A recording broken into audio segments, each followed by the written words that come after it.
L'orologio più imitato, più discusso, l'orologio di cui si parla di più in assoluto, l'orologio più visto ai polsi di tutti, insomma, forse l'orologio per eccellenza, ma naturalmente uno dei tanti del mondo dell'orologeria. Parliamo naturalmente del Rolex Submariner.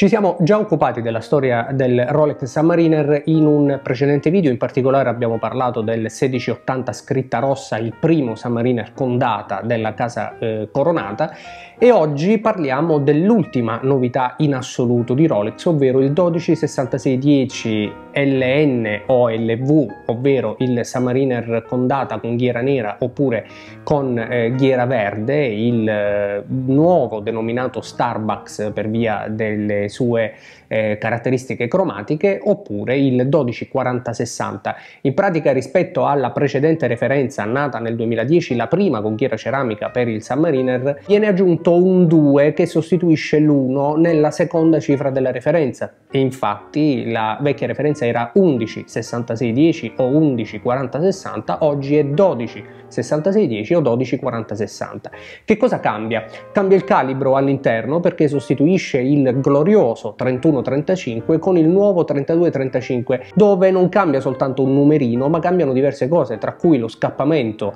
sostituito con il nuovo Chronergy di Rolex, naturalmente realizzato in house, con una spirale di nickel fosforo del tutto insensibile ai campi magnetici, quindi dimentichiamoci i 1000 Gauss, i 15.000 Gauss. I campi magnetici non attecchiscono mai, almeno questo è quello che dice Rolex. Ci sono poi dei nuovi sistemi per il rotore che poggia su cuscinetti a sfera, una nuova riserva di carica di 70 ore, insomma un calibro aggiornato,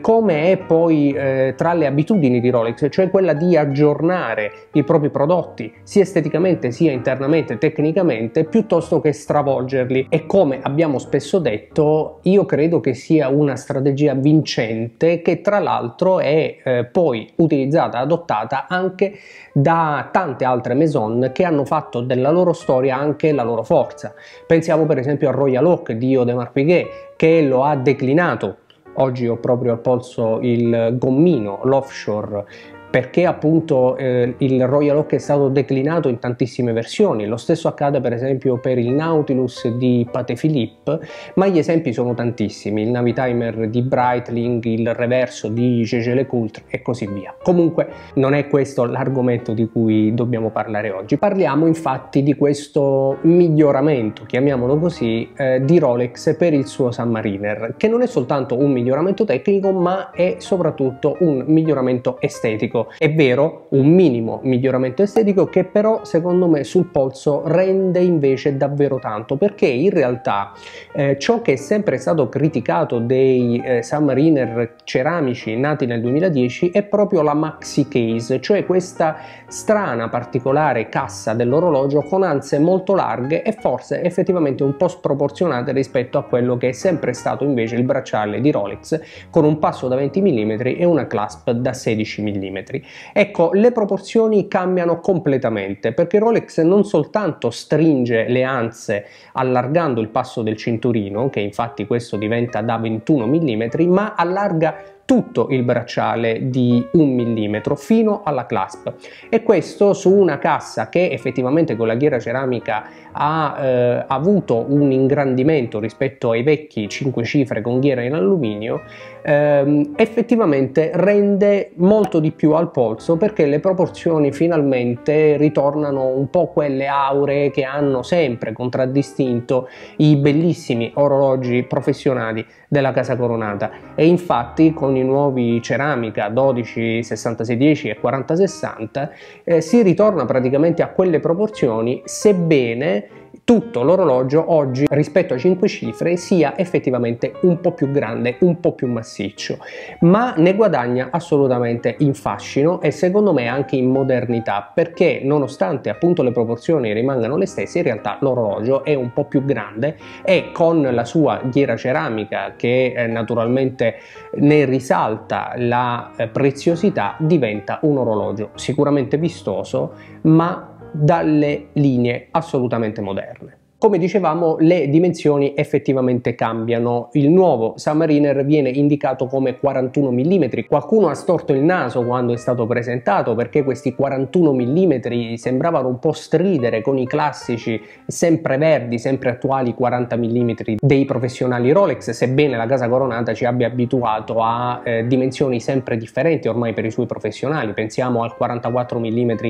del Deep Sea, ai 43 mm del CD Weller, i 42 mm dello Sky di Weller o i 42 mm del Rolex Explorer e così via. In ogni caso, questi 41 mm sono, come qualcuno ha già detto, soltanto sulla carta, e infatti col calibro alla mano possiamo vedere che il diametro alla corona del vecchio 11-66-10 è di 40 mm, mentre il diametro della corona del nuovo 12-66-10 in realtà è praticamente comunque da 40 mm, forse 40,1 mm,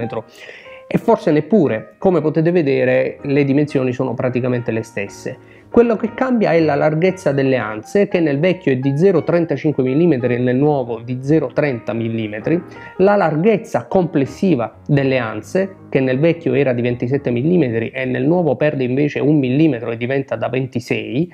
e poi, come vi dicevo, la larghezza del bracciale, che passa da 20 a 21 mm ma si allarga anche tutto il resto, e infatti se la vecchia clasp era larga 17,2 mm,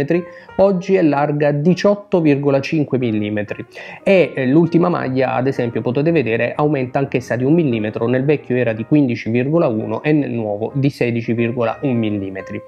Cambia anche il lag to lag, ovvero l'ingombro complessivo al polso, che nel vecchio era di 46,5 mm, mentre nel nuovo Submariner 12-66-10 è di 47 mm. Ecco, non è mia abitudine fare recensioni col calibro alla mano, lo ritengo poco rilevante, ma invece ho ritenuto fosse almeno curioso capire quali fossero effettivamente i cambiamenti dei nuovi Rolex Submariner presentati a settembre 2020 e che cosa effettivamente fosse cambiato poi come resa al polso, perché alla fine probabilmente è quello che in realtà più ci interessa. Quindi ancora una volta, volenti o nolenti, che questo piaccia o meno, Rolex ha semplicemente fatto un passetto in più rispetto a quella che è sempre stata la sua linea, ma io dico anche, come possiamo mai pensare che la casa coronata stravolga un orologio iconico come il Rolex Submariner? Io ritengo che sia impossibile, ma soprattutto, se mai accadesse, sarebbe un azzardo che in realtà potrebbe rivelarsi assolutamente